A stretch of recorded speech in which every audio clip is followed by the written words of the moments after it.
வணக்கம் நண்பர்களே, welcome to Kalaiman academy. இன்றைக்கி இந்த வீடியோ பதிவில் நம்ம படிக்க போகிற பாட தலைப்பு பார்த்திங்கன்னா, நம்மை சுற்றியுள்ள பருப்பொருட்கள். நம்ம சயின்ஸ் சம்மந்தமான டாப்பிக்கை நம்ம தொடர்ச்சியாக பார்த்துக்கிட்டு இருக்கோம். அந்த வகையில் இது பார்த்திங்கன்னா ப்ராக்டிஸ் டெஸ்ட் 3 6ஆம் வகுப்பில் காணப்படுகிற அந்த முதற் பருவத்தில் காணப்படுகிற நம்மை சுற்றியுள்ள பருப்பொருட்கள் அப்படிங்கிற பாடத்திலேருந்து நம்ம வினாக்களை படிக்கலாம். ரொம்ப முக்கியமானது.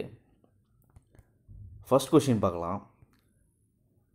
ஃபர்ஸ்ட் கொஷின், கீழ்கண்டவற்றுள் பிளாஸ்மா நிலை என அறியப்படுவது எது? கீழ்கண்டவற்றுள் பிளாஸ்மா நிலை என அறியப்படுவது சூரியன் மற்றும் நட்சத்திர மண்டலம். இது ரெண்டும் சேர்ந்த இந்த தொகுப்பு தான் பிளாஸ்மா நிலை என்று அறியப்படுகிறது. ரொம்ப முக்கியமானது. அடுத்த கேள்வி, கீழ்கண்டவற்றுள் எது பருப்பொருளால் ஆனது அல்ல? கீழ்கண்டவற்றுள் எது பருப்பொருளால் ஆனதல்ல? ஒளி. மற்றதெல்லாம் பருப்பொருளால் சேர்ந்து ஆனது. மூன்றாவது கேள்வி, கீழ்கண்டவற்றுள் மிக குறைவான தட்பவெப்பநிலையில் காணப்படும் நிலை எது? சரியான ஆன்சர் பார்த்தீங்கன்னா போஸ் ஐன்ஸ்டீன். அடுத்த கேள்வி, பருப்பொருள் பற்றிய ஒத்த கருத்தை முன்வைத்த 2 அறிஞர்கள் யார்? பருப்பொருள் பற்றிய 2 பேர் என்ன பண்ணாங்கன்னா சற்றேறக்குறைய ஒரே கருத்தை முன்வைத்தனர். அந்த 2 அறிஞர்கள் பார்த்திங்கன்னா கானடா மற்றும் டெமோக்ரட்டிஸ். டெமோக்ரட்டிஸ் பார்த்திங்கன்னா கிரேக்க நாட்டை சேர்ந்தவர். கனடா பார்த்திங்கன்னா முந்தைய இந்திய அறிஞர். இவர் இந்தியாவை சேர்ந்தவர். அடுத்த கேள்வி, ஒரு துளி நீரில் ஏறக்குறைய டேஸ் நீர்த்துகள்கள் அடங்கியுள்ளது. அதாவது ஒரு டிராப் நீரில் எத்தனை நீர் துகள்கள், மிக நுண்ணிய துகள்கள் காணப்படுகிறது அப்படின்னு சொல்கிறாங்கன்னா, ஆப்ஷன் பார்த்திங்கன்னா இ 10^21. 10^21. அடுத்த கேள்வி, கீழ்கண்டவற்றுள் பூமியில் காணப்படாத நிலை எது? திண்ம நிலை பூமியில் காணப்படாது, திடப்பொருள் காணப்படுது. வாயுவும் பூமியில் காணப்படுது. இந்த போஸ் ஐன்ஸ்டீன், அதாவது குறைந்த வெப்பநிலையில் செயல்படுகிற அந்த நிலையும் காணப்படுது. பூமியில் காணப்படாது பார்த்திங்கன்னா அண்டத்தில் காணப்படுற இந்த பிளாஸ்மா, அதாவது சூரியன் மற்றும் நட்சத்திர தொகுப்பு தான் பிளாஸ்மா என்று அழைக்கப்படுது.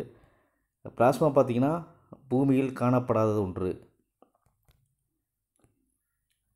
அடுத்த கேள்வி, பின்வரும் கூறுகளை ஆராய்க. அனைத்துமே சரியானவை.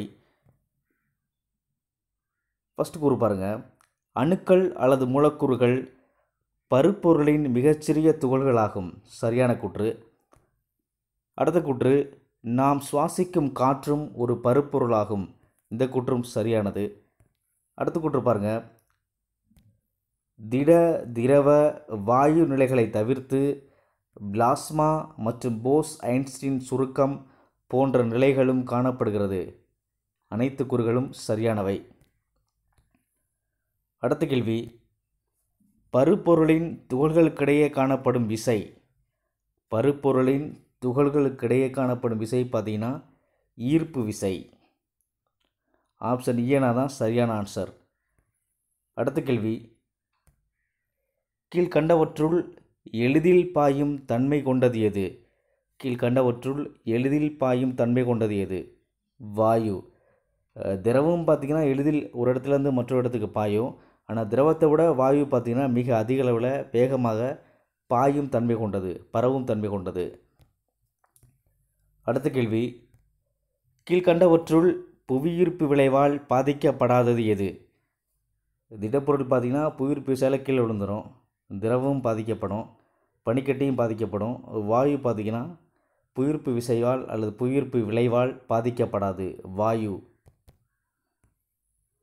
அடுத்த கேள்வி, எவற்றின் துகள்களுக்கிடையே அதிக இடைவெளி காணப்படுகிறது? எவற்றின் துகள்களுக்கிடையே அதிக இடைவெளி காணப்படுகிறது? ஆப்ஷன் பார்த்திங்கன்னா வாயு. இதுதான் சரியான ஆன்சர். வாயுவில் காணப்படுகிற துகள்களுக்கிடையே அதிக இடைவெளி காணப்படுகிறது. அடுத்த கேள்வி, திரவ துகள்களை விட வாயு துகள்கள் எளிதில் பரவும் தன்மை டேஸ் விரவுதல், அதாவது பரவுதல் அல்லது விரவுதல். திரவ துகள்களை காட்டிலும் வாயு துகள்கள் பார்த்திங்கன்னா மிக விரைவாக விரவி போகக்கூடியதாக பரவும் தன்மை கொண்டது. அதற்கு அந்த பரவுவதற்கு அந்த தன்மைக்கு பெயர் பார்த்திங்கன்னா விரவுதல். அடுத்த கேள்வி, டேஸ் மற்றும் டேஸ் நிலையில் வாயுக்கள் நீர்மமாக மாற்றப்படுகிறது. அதாவது பார்த்திங்கன்னா அதிக அழுத்தம் மற்றும் குறைந்த வெப்பநிலையில் வாயுக்கள் பார்த்திங்கன்னா நீர்மமாக மாற்றப்படுகிறது. அதாவது வாயுடைய ஆற்றல் கட்டுப்படுத்தப்பட்டு அதிக அழுத்தம் கொடுக்கப்பட்டு குறைந்த வெப்பநிலையில் வாயுவானது நீர்மமாக மாற்றப்படுகிறது. ரொம்ப முக்கியமானது, அதிக அழுத்தம் குறைந்த வெப்பநிலை.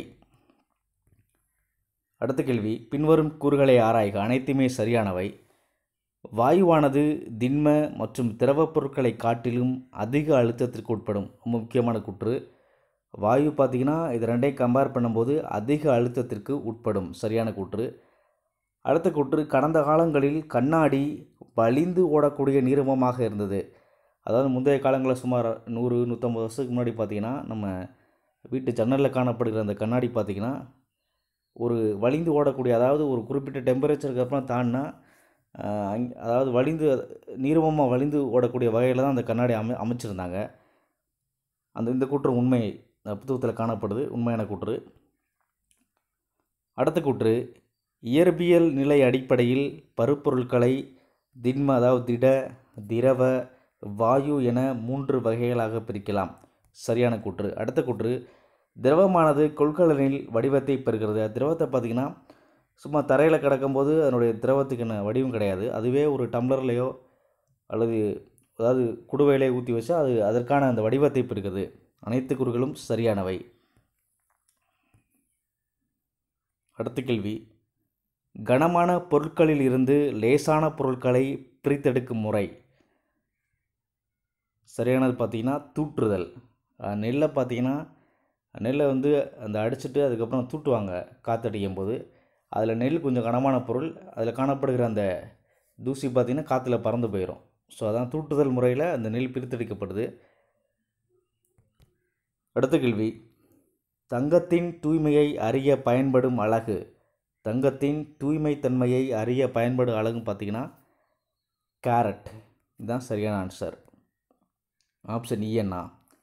அடுத்த கேள்வி, நீர்மங்களில் கரையாத திண்ம பொருட்களை பிரித்தெடுக்கும் முறை. நீர்மத்தில் கரையாத திடப்பொருட்களை எவ்வாறு பிரித்தெடுக்கிறாங்க அப்படின்னு பார்த்தீங்கன்னா தூற்றுதல் கிடையாது, சலித்தலும் கிடையாது, காந்தப்பிரிப்பும் கிடையாது, வடிகட்டுதல் தான் சரியான ஆன்சர்.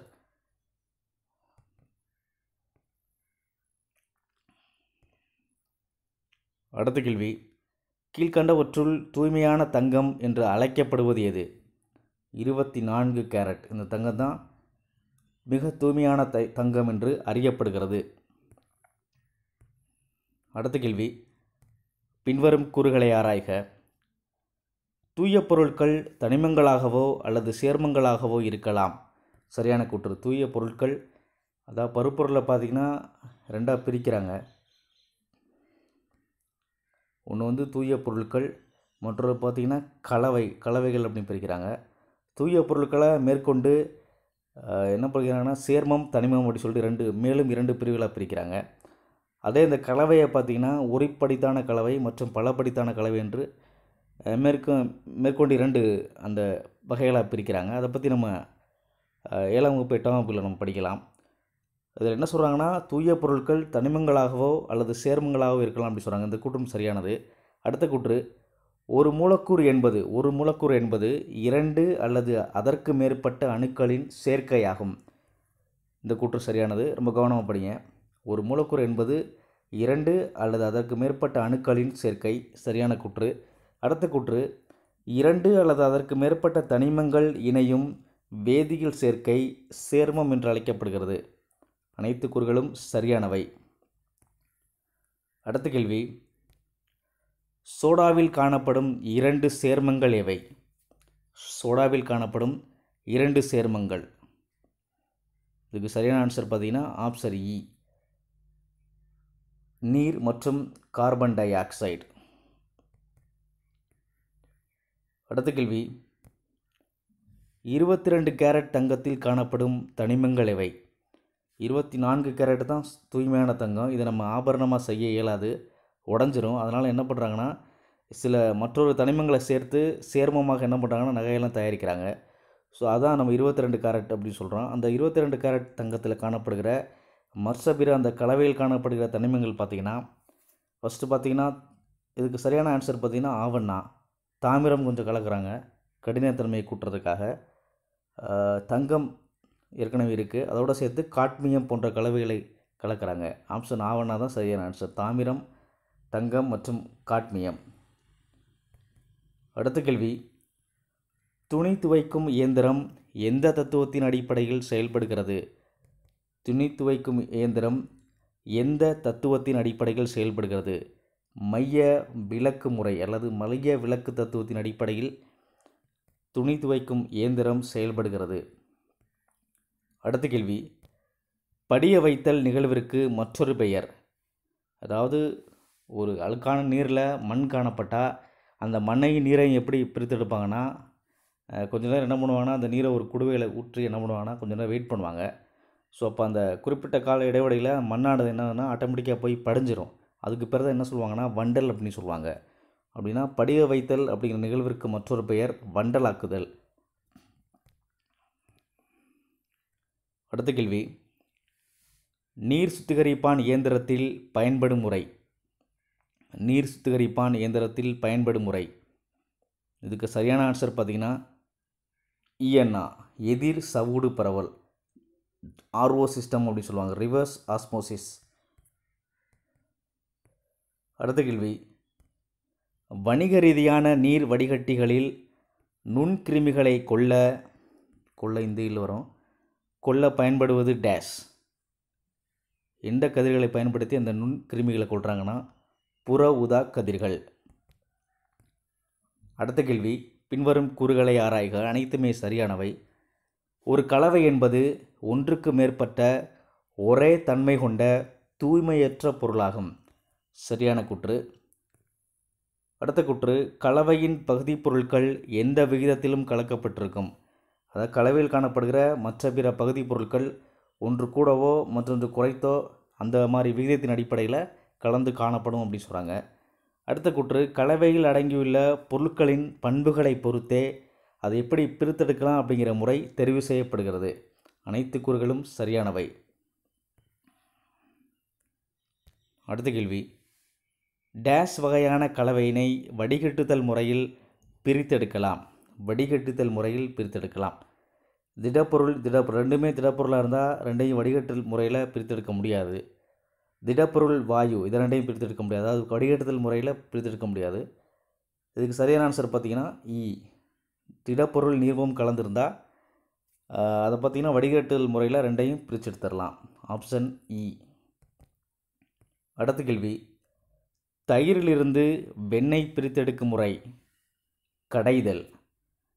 தயிரிலிருந்து வெண்ணெயை பிரித்தெடுக்கும் முறை பார்த்திங்கன்னா கடைதல். அடுத்த கேள்வி, பின்வரும் கூறுகளை ஆராய்க, அனைத்து கூறுகளும் சரியானவை. ஒரு தூய பொருள் என்பது ஒரே தன்மையான பொருட்களால் மட்டுமே ஆனது. சரியான கூற்று. அடுத்த கூற்று, தூய பொருட்கள் தனிமங்களாகவோ அல்லது சேர்மங்களாகவோ இருக்கலாம். கலவை என்பவை தூய்மையற்றவை. இந்த கூற்றும் சரியானது. காற்று தூய்மையற்ற ஒரு கலவையாகும். இந்த கூற்றும் சரியானது. காற்று என்பது ஒரு கலவை. ஏன்னா காற்றில் பார்த்திங்கன்னா ஆக்சிஜன், நைட்ரஜன், மந்தவாயுக்கள், தூசு நிறைய அதெல்லாம் காணப்படுது. ஸோ அதன் அடிப்படையில் காற்று ஒரு தூய்மையற்ற கலவை. அடுத்த கேள்வி, கடுங்குளிர் முறையில் எந்திரங்கள் பயன்பட காரணம் எது? போஸ் ஐன்ஸ்டீன் முறையில் பார்த்திங்கன்னா அந்த எந்திரங்கள் பயன்பட அந்த மிக குறைவான தட்பவெட்ப சூழ்நிலையில் எந்திரங்கள் பயன்பட காரணமானது பார்த்திங்கன்னா போஸ் ஐன்ஸ்டீன் சுருக்கம். அடுத்து மிக முக்கியமான அட்டவணையை பார்க்கலாம். இந்த பாடத்துடைய கருப்பொருளை தான் இந்த பட்டியலில் படிச்சிடலாம், ரொம்ப முக்கியமானது. இந்த திண்மம், திரவம் மற்றும் வாயு அதுக்கு இடையில் காணப்படுகிற அந்த டிஃப்ரென்ஸை படிச்சிடலாம். ஃபஸ்ட்டு பார்த்திங்கன்னா திண்மம், அது திடப்பொருள் பார்த்திங்கன்னா அதற்கு குறிப்பிட்ட வடிவம் மற்றும் பருமளவு கொண்டது. அதாவது ஒரு கல்லை எடுத்துக்கிட்டிங்கன்னா கல்லுக்கு வந்து ஏதோ ஒரு வடிவம் இருக்கும், அதற்கான ஒரு பருமன் காணப்படும். திரவ பொருளுக்கு பார்த்திங்கன்னா நீருக்கு அதுக்கோ குறிப்பிட்ட வடிவம் கிடையாது. ஆனால் எப்போ வடிவம் பெறுதுன்னா ஒரு கொள்கலனில் ஊற்றும்போது திரவமானது அதனுடைய வடிவத்தை பெறுகிறது. அடுத்து வாயுக்கு பார்த்திங்கன்னா குறிப்பிட்ட வடிவமோ பருமனோ கிடையாது. காற்றுக்கு வடிவமும் காற்றுக்கு எந்த வடிவத்தையும் நம்ம சொல்ல முடியாது. காற்றை நம்ம வாயு எடுத்துக்காட்ட எடுத்துக்கலாம். அடுத்து திண்மங்கள் அழுத்தத்திற்கு உட்படாது. அதே மாதிரி திரவம் சிறியதளவிற்கு அழுத்தத்திற்கு உட்படும்.